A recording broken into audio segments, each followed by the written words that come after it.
Hi everyone, Tu Lee here, one half of the China EVs and More duo. Outside of hosting our weekly live Twitter Spaces room and China EVs and More podcast, Lei and I are always kicking around ideas for new ways to inform you, our audience, on all that's happening around the world in the EV, AV, and mobility sectors. When I approached Lei about launching this podcast a couple of years ago, I'd anticipated that what happens in China in these sectors would have huge implications globally. And that's precisely the case, especially in Europe and the United States, the two other largest auto markets. Despite all of the drama of 2022, China was still able to lead the world in NEV sales at around 6.5 million units. And it wasn't even close. That's almost 100% year-over-year growth, by the way. What's more, of the 1.8 million EVs sold in Europe between Q1 and Q3 of 2022, 11% came from Chinese automakers, a significant increase from just 2% in 2020. And that number is only going to grow. That's why it's so important to learn and know more about these companies, executives, brands, products, features, and services that are already hitting your shores. Whether you're a consumer, analyst, consultant, banker, but especially if you're a legacy OEM or Tier 1. I'm pretty confident that there isn't anyone else out there that can provide you with the type of detailed, up-to-date, and accurate coverage, insights, and opinions that Lei and I do. Our audience has grown significantly as the podcasts have piled up. So thank you for listening, being curious, and keeping us honest. I'm very pleased to introduce our latest Max episode, where we bring you conversations we've had with special guests from the EV, AV, chip, battery, and mobility space. In this Max episode, Lei sits down with Marco Kollmeier, former executive at Benteler, an Austrian Tier 1 supplier that makes its bones providing components and modules for the automotive industry in the areas of chassis, body, engine, and exhaust systems, as well as future technologies such as system solutions for electric vehicles. A couple of years ago, Benteler's EV Systems business unit that Kollmeier led developed an EV platform, and in an effort to separate the traditional business from the new opportunities in mobility and EVs, last November, Benteler spun off that EV Systems business unit, and the Holon brand was created, with Kollmeier peeling off to head that company. For those wondering, Holon comes from the Greek and means something that is both a whole and part of a whole. Holon recently unveiled its first product at CES, the L4 capable mover, that is based on the EV platform that looks to compete with Cruise, Waymo, and Baidu in the robotaxi space. Lei talks to Marco about Holon and a whole lot more. Here's our exclusive discussion with Marco.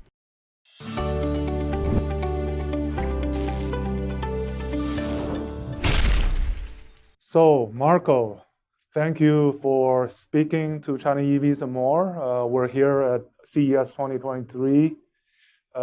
It's good to be back. Last time I was here was 2020, and it's good to meet you again. I met a lot of people from China days. So, Holon, I guess to start off, tell us kind of the spark. What was that reason behind a traditional 100 how many years Tier 1 company deciding to spin off the electric system technology and basically moving into, let's say, a startup making shuttles? What was the spark that made you do it? Yeah, first, thanks for having me after that long time of a break. So good to be back. So this mover is the consequently implementation of our strategy. So we started in 2017, and that's where we met, with e-mobility platform technology for passenger cars, which is close to half of the vehicle anyhow. And we ever since, starting this business unit in these times, we had a clear vision that we are able to build vehicles. And we built some vehicles in China with a customer not to be named, but very famous. We were part of the Sony vehicle. So we were already involved in vehicle integration. Sure. And the next hit is, of course, this technology is still existing with Benteler. And the next hit was to take this technology and this capability we have and to build a mover. Because for me, the mover the autonomous mover market is a very interesting business because it is not a passenger vehicle and it's acting in a different kind of market with different peer groups. And that's why we are, I would say, able to do it. We don't want to become a competitor to our customers for good reason. This is for sure. Sure. And most of your customers are private PBs or right? Exactly, So, okay. exactly. So we decided to make it. And we analyzed the market very deeply and saw that in the market for autonomous vehicles, there is a white spot. Because the whole scene is strongly working in autonomous stack development and software from this side. And we have a lot of, from the operations side, the deployments, the platform guys, but actually nobody has a vehicle.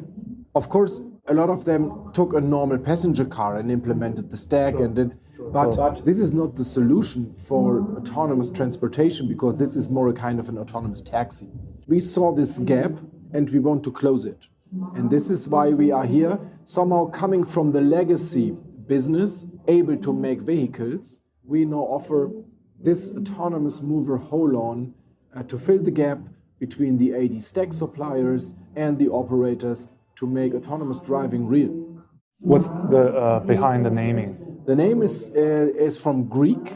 It's a name from physical technology, and it means Holon is a whole, which is part of a whole. And to translate it, the vehicle is a whole, but we are part of a whole. We are part of the new mobility.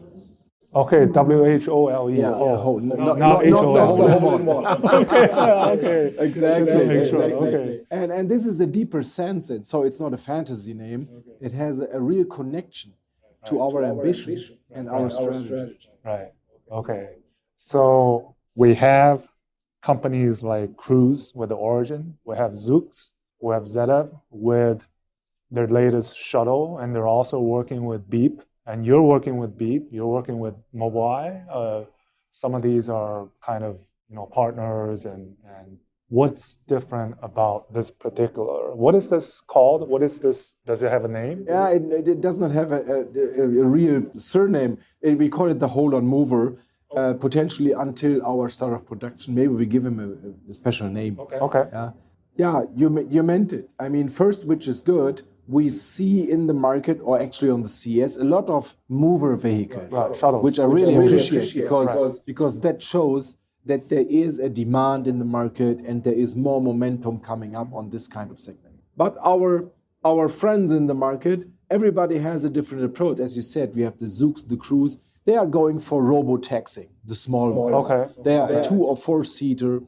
And then we have the ZF, which is a much bigger car. I saw it. So this is what we call in Europe the M3 class. So it's bigger, 22 passengers. We are in the so-called M2 class, which is 15 passenger capacity, which is quite smaller. And 15. 15, 10 seated and 5 standing. So for the time being, everybody of the other company, everybody has a special peer group to address, which is okay.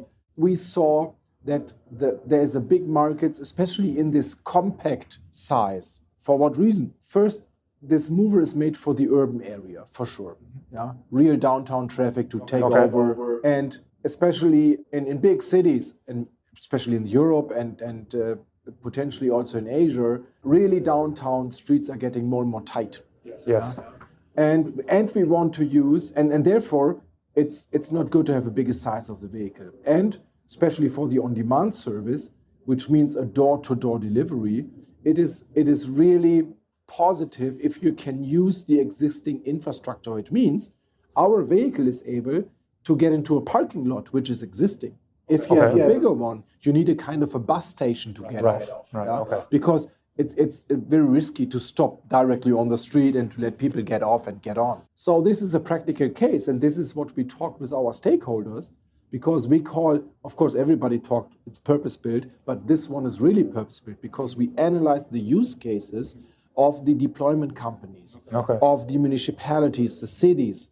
What do you need? And there comes clearly up, we need a smaller one. Yeah? And better, we bring 2 or 3 of them on the road instead of one big one. So we get more sequence, more service for public transportation or private transportation. Okay. Now your path toward commercialization from the press conference, if I remember, was North America first, Europe, and then Asia. Is that correct? Yeah, Maybe what is clear, and that have we announced, we will localize the mover in the US first in 2025, which means we will build a local plant and will manufacture the vehicle here with a clear target to fulfill the Buy America Act. You know, that act is a 75% should be local content. Otherwise, it's not very easy to be part of subscriptions of cities. And anyhow, we don't want to ship that vehicle. We want to have a footprint here for good reason. And then the second is, and we will have a fast follow on an implementation. And it's not crystal clear if we start in Europe or in Asia, Middle East first. Let's see the first start. We do one step after the other.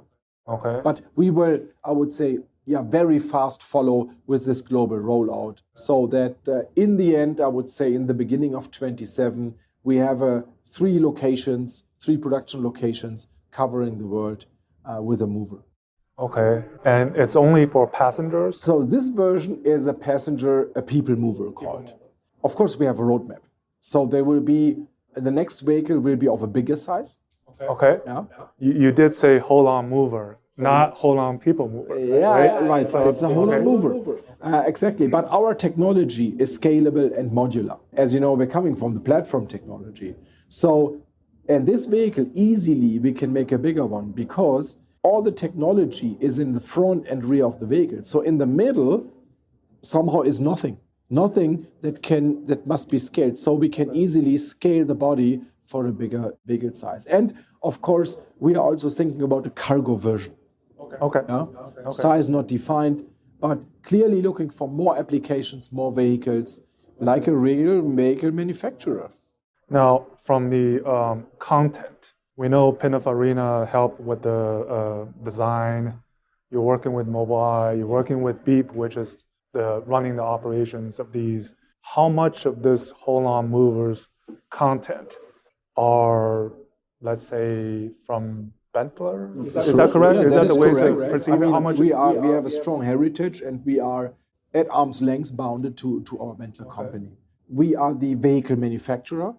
We are the vehicle integrator. That means from the engineering side, we develop the vehicle, of course, with partners who are doing subsystems.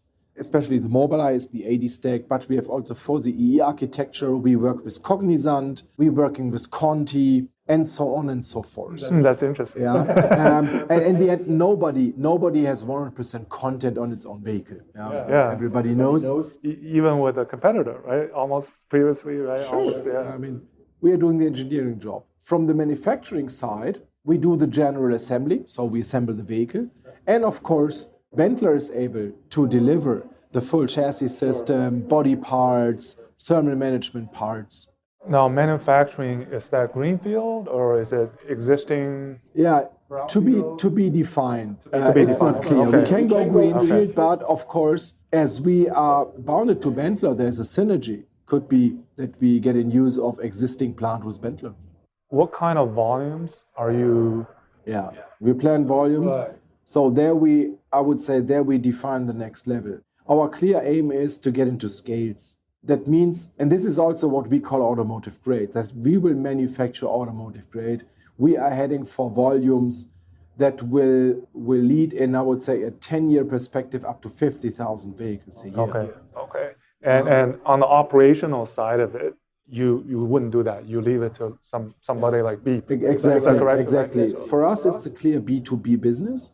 That means we deliver to the sales channels like the operators or to the transportation authorities who are also capable to do something like this. But we do not operate the vehicles by our own. Right. Okay. Now, you can't be on the China EVs and More podcast without talking about China. And so my questions are kind of related. This kind of China factor. One sense is any Chinese companies involved in this? And the other one is, do you see any opportunities in China? Because right now, I don't see anything like this. I know WeRide is doing the robovans, but I think it's still different. Baidu is doing robovans. So those two questions, what do you see the China factor in this? Yeah, you're totally right. I'm not happy with that we have less Chinese content or China involvement because, from 17 to 20, I and my team were very engaged in China. I spent 50% of my time in China and I really loved it to be there. So the shutdown and the travel restrictions really hit us hard. Yeah. And actually now it's reopening. And this is, I would say, an opportunity to get in touch again, to get in business. And there we are very open. This we haven't known 2 months before. Right. So this could be, I would say, an opportunity, not a game changer, but an opportunity changer, which I really appreciate, which is good. So we will go for, I would say, open up back again into the Chinese market. We are well connected in the Chinese market as the e-mobility team, as we were, and as Benteler with 18 plants in China, all over China. So we are quite big in the Chinese market. We have a hub in Shanghai. So we are there and we really looking forward that it's again opening up, that we can do business together. We did this very successful in the past. Do you plan to show this maybe at a upcoming, maybe not Shanghai, but upcoming China? Let's see. Yeah. To kind of. I'm not decided yet, but yes, why not? Yeah, it's to open up.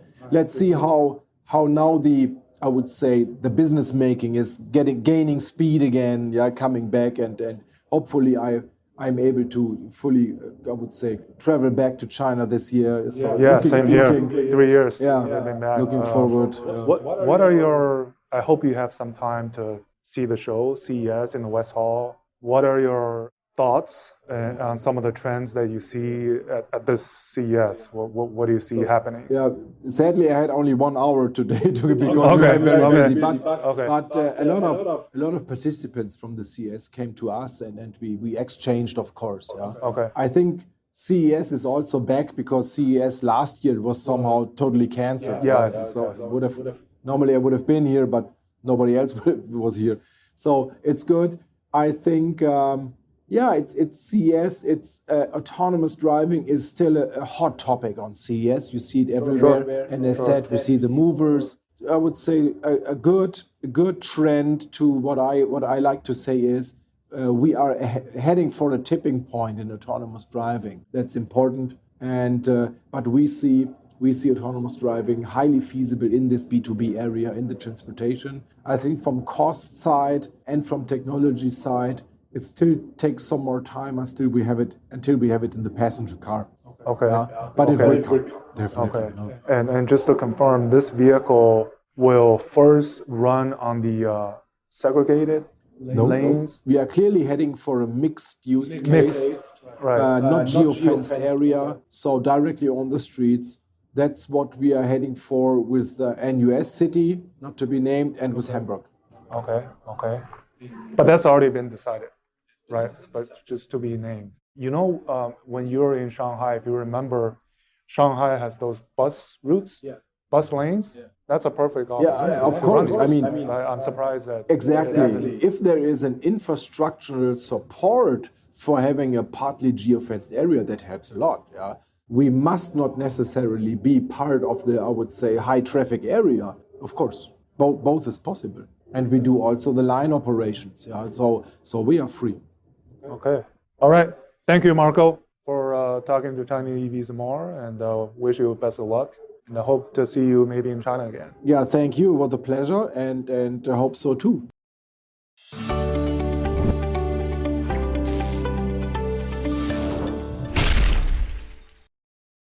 Hi, this is your co-host Lei Xing. When I last talked to Marco nearly 6 years ago at Auto Shanghai 2017, he was then the Vice President of Business Unit E-Mobility at Benteler, which had just unveiled its first rolling chassis prototype, a scalable and modular platform that allows OEMs to set up fast and cost-efficient EV manufacturing.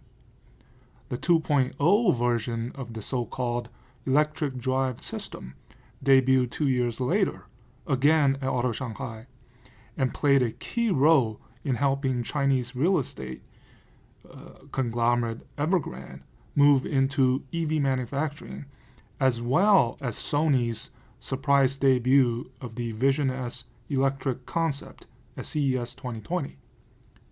Fast forward to 2023, it's not surprising that Marco is now spearheading an effort by Benteler in the form of Holon to produce a complete vehicle. So in some way, the Holon mover has been 6 years in the making, if not more. It's an epitome of the biggest transformation the automotive industry is undergoing in its 100-plus year history, which is that the roles of OEMs and suppliers are no longer as clear-cut as they collaborate and compete for opportunities in mobility. Lei and I will be sharing more of our conversations with the men and women around the world, moving the EV, AV, and mobility sectors forward as part of this China EVs and More Max series. Some folks will be instantly recognizable, but some will just be people that are doing amazing things in the space that we think deserve to be highlighted. Don't worry though, Lei and I will continue to host our live weekly China EVs and More Twitter Spaces room that summarizes that week's most important news coming out of the China EV, AV, and mobility space. For those that can't catch the live show, you can find the China EVs and More pod on all major platforms or wherever you normally get your podcasts. As EV adoption reaches its global tipping point, it'll be even more important to stay updated on everything that's happening here. Lei and I are confident that China EVs and More is the best resource to do that. Until next time, as always, thanks for listening.